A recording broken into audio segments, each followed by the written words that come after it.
That really finishes off Satoshi's vision for everybody. Thank you. I was telling him I was like really shy.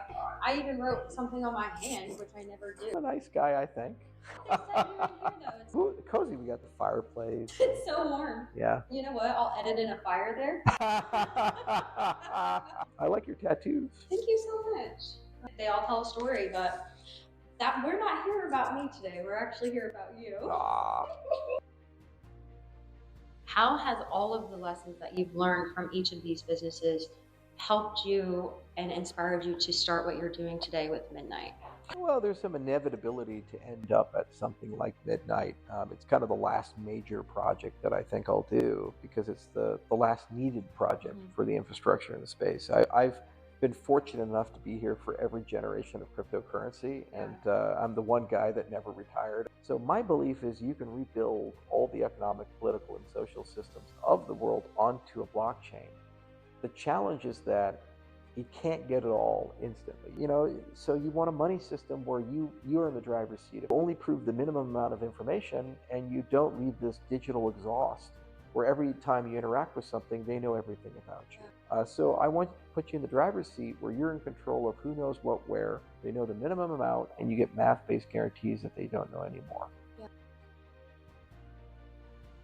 Haven't been so inspired and moved by someone speaking in so long. We're in this industry where people gloss things up. How down to earth and real you are about those things, The type of patience you must have had through this entire journey. I know that everything that you've done and built hasn't gone smoothly, right? Like we talked about. There's books about that.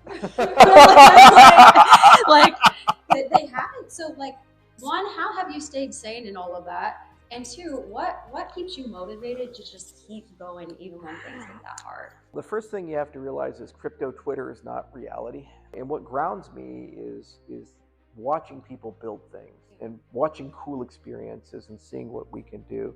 There's a lot of magic still in this space, and we get so obsessed with the price, and we get so obsessed with the day-to-day, and everybody gets so angry and cynical. In 15 years' time, we've gone from nothing to 500 million people, nothing to multi-trillion dollars, and the consequences of the success of the industry is we get our world back.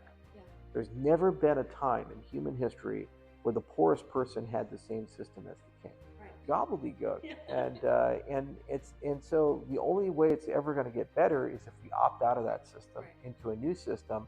And how the hell can I say that unless I'm willing to actually put my time and effort and money into building that new system? Yeah. And here's the other really cool part about it that's super special to me. You look at the pyramids in Egypt, those were built by about 50 to 100,000 people, depending upon how they were built, whether they were carved out of stone or poured as concrete, as geopolymer concrete. Yeah. Okay. You look at the Apollo program, that was 1 million people working together. What could you do if you had the ability to collaborate at scale 10 million people or 100 million people? Cryptocurrencies have 550 million people. That's 550 Apollo programs. I want people to know that you don't have to come from much to get an idea and start working on something. And I think that crypto has helped a lot of people kind of step out of that mindset of, I can't do it. What advice would you offer to somebody who's wanting to get out of that mindset and start building something? Well, I have a lot of programmers that come to me and they say, how do I get a job? I have this degree in computer science and nobody will hire me. I say, all right, well, let me see your GitHub repo. I say, what do you mean?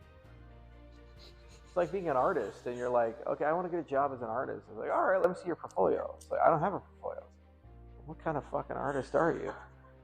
So I say, go build something, go contribute to something. If you want a job as a developer, go pick 2-3 open source projects that you're really interested in and start contributing to those projects.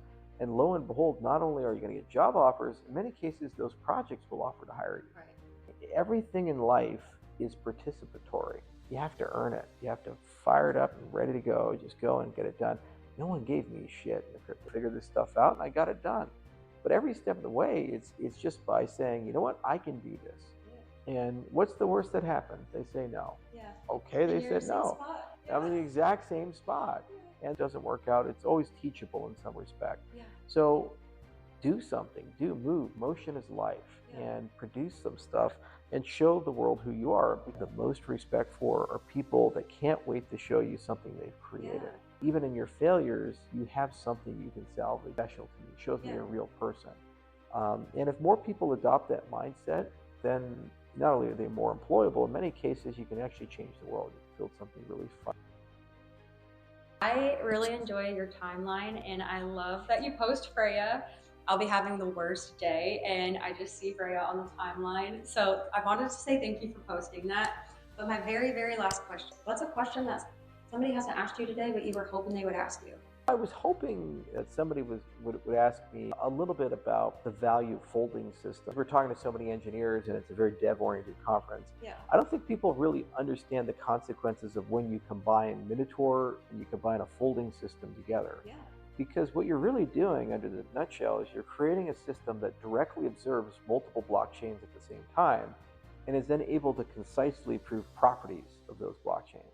So what does that translate to? You basically have a full node on a cell phone everywhere for every cryptocurrency. Yeah. So it means you preserve the most important property that Satoshi Nakamoto was talking about. It's this concept of inclusive accountability.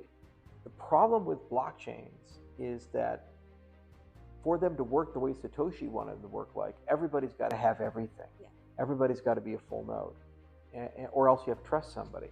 Well, if you have the ability to observe chains, generate a folded proof, and share that, then that means you can have a very tiny piece of information on your cell phone and have the same provability as if you had a full node in that system. Yeah. So that really finishes off Satoshi's vision for everybody, all the chains that participate, because now he can send me money from Avalanche, or you can send me money from Bitcoin, or I can send you money from Cardano. And when you get it on your phone, you don't have to trust some third party. Is it real or not? You can just get the proof on the wire and it's there. So that's something that very few people really think about, but I think about every single day, because I'm always asking the question, how do I make this work for 1 billion people? Charles, thank you so much for the time and the conversation. I love the conversation. I love the engagement. I enjoy, sharing my life with people. Oh, I'm already being summoned, but really, it really was. Thank you so much. Cheers. So have a great rest of your day, and again, thank you for your time. Thank you so much. Here you go. Thank you.